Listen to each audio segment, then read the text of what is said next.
We start every sentence with the caveat we don't know all the details yet, and we expect to find out, possibly as soon as this weekend, from the Attorney General, some more top-line conclusions from this report. But if our reporting is accurate, and we believe it to be, that senior DOJ officials say there will be no further indictments from Mueller, that is significant. The other thing that's significant is that Mueller made it to the end of the line without getting fired. The letter that the Attorney General sent to the Judiciary Committee chairman and ranking members said there was not one single instance where the special counsel was interrupted from what he was going to do. Think about how much airtime and how much ink has been spilled on worrying whether Mueller was going to be fired or that the president was somehow going to interfere with the investigation. That did not happen, and we know that to be 100% true from the Attorney General. Bret, stepping back from this, watching all this 675 days, what's the biggest pitfall on either side or the biggest upshot? You know, who's benefiting, who's losing from the fact that this report has been delivered with no indictment? You know, first of all, I think Chris Wallace said it well last night on our show, which he said everyone should be happy if the president is not dragged down into something. You know, everyone should be happy that after 675 days, if that is the conclusion they make, that the country moves on.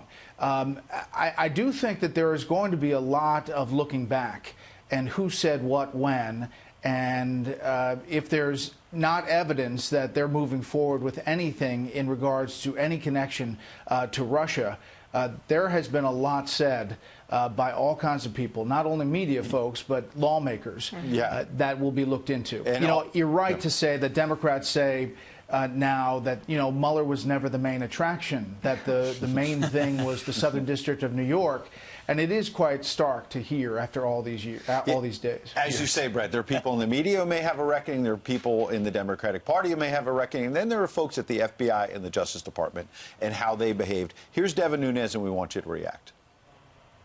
I think what you're seeing tonight is the unraveling of the biggest scandal in American history, the biggest political scandal in American history. I really believe what that is. People need to remember this actually likely dates back to late 2015, early 2016, and this began nothing more, nothing less than a Clinton-Obama operation with a bunch of dirty cops at the FBI and career Justice Department officials that were all part of it.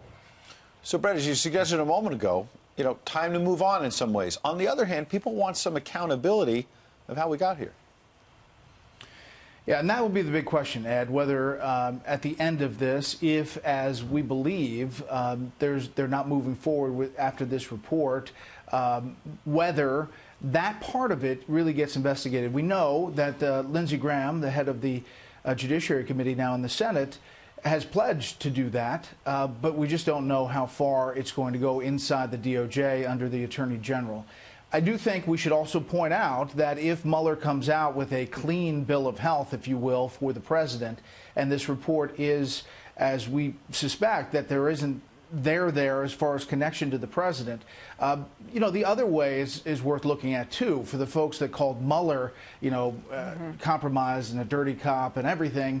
They may be looking back saying, well, you did a good job.